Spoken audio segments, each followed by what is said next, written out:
Pope Callixtus III Callistus III, born Alfons de Borja, was pope from 8 April 1455 to his death in 1458. He was the last pope to take the pontifical name of Callixtus upon his election. He was also responsible for the retrial of Joan of Arc that saw her vindicated. A member of the Borgia family, Callixtus III was the uncle of Pope Alexander VI. Biography. Early life. Alfons de Borja was born in La Torreta in 1378. La Torreta was at the time in the Señorío de Tordecanals but now a neighborhood of Canals in Valencia. At the time he was born in the Kingdom of Valencia under the Crown of Aragon.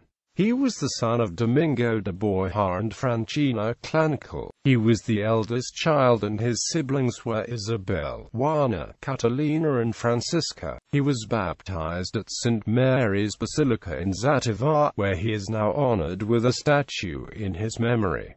Church career. Priesthood. During the Great Western Schism he supported anti-Pope Benedict XIII and was also the driving force behind anti-Pope Clement VIII's submission to Pope Martin V in 1429. Borgia studied grammar, logic and the arts in Valencia and went in 1392 to the University of Lleida where he obtained a doctorate in both canon law and civil law. His early career was spent as a professor of law at the University of Lleida and he then served as a diplomat to the kings of Aragon, especially during the Council of Basel. When he was a priest he attended a sermon that Vicent Figuera, future saint, held around 1411.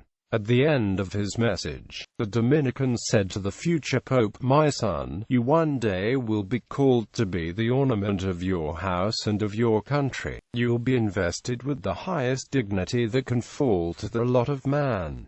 After my death, I shall be the object of your special honor. Endeavor to persevere in a life of virtue." As Pope, Borja canonized Figuera on 3 June 1455. Borgia was chosen as a delegate of the Diocese of Lerida to the Council of Constance in 1416 and did not partake in the proceedings as King Alfonso V of Aragon was opposed to the council.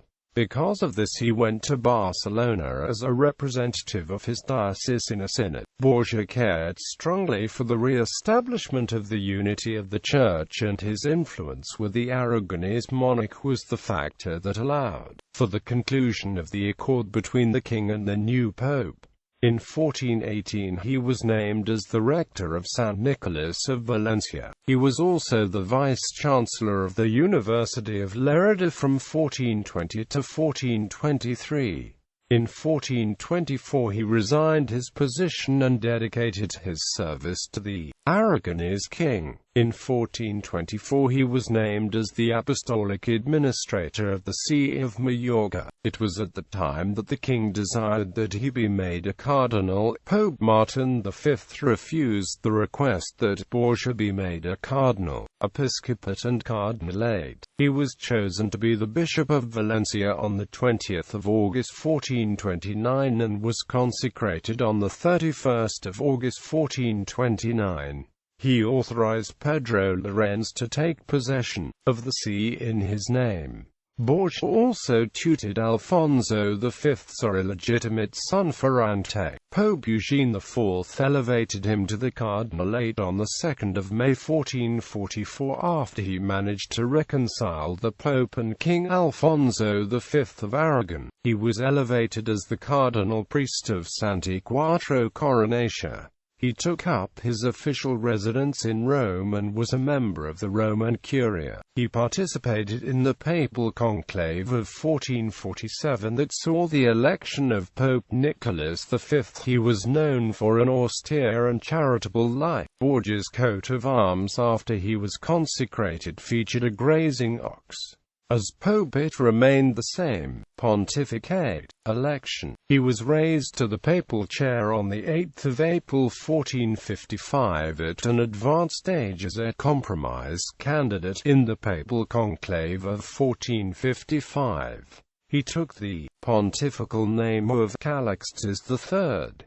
He was crowned as Pope on 20 April 1455 by the Cardinal Protodeacon Prospero Colonna. He is viewed by historians as being an extremely pious person and a firm believer in the authority of the Holy See. Actions. Crusade Calls. Not quite 2 years after the fall of Constantinople, he was chiefly concerned with the organization of Christian Europe against an invasion by the Turks. An extensive building program underway in Rome was cancelled and the money funneled toward a crusade. Papal nuncios were dispatched to all the countries of Europe to besiege the princes to join once more in an effort to check the danger of a Turkish invasion. Missionaries were sent to England, France, Germany, Hungary, Portugal, and Aragon to preach the crusade, and to engage the prayers of the faithful for the success of the enterprise.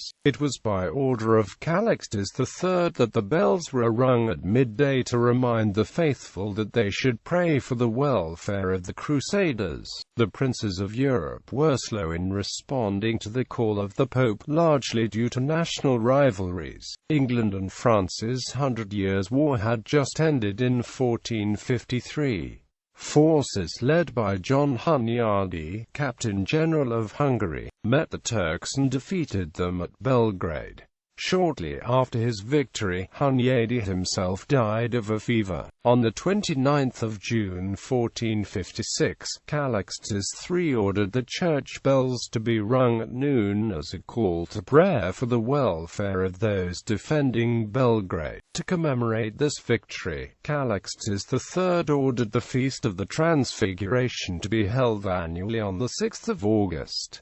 Foreign policies. In 1456 the Pope issued the papal bull Vindicated to Portugal. This bull reaffirmed the earlier bulls Dum Diversus and Romanus Pontifex, which recognized Portugal's rights to territories it had discovered along the West African coast, as well as the enslavement of infidels and non-Christians captured there. This confirmation of Romanus Pontifex also gave the Portuguese the Military Order of Christ under Prince Henry the Navigator. Vindicated of 1456 was in direct contradiction to the stance taken by Pope Eugene IV in the 1435 bull Circa, which prohibited capturing slaves in the Canary Islands. Nepotism. On 20 February 1456, Callixtus III elevated 2 of his nephews to the cardinalate. The first of them was Rodrigo de Borja, who later became Pope Alexander VI,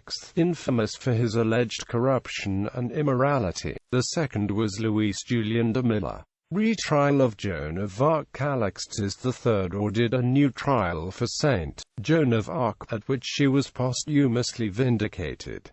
Other activities. The Pope approved of the establishment of the University of Greifswald that took place in 1456. Callixtus III elevated 9 new cardinals into the cardinalate in 2 consistories on 20 February 1456 and 17 December 1456.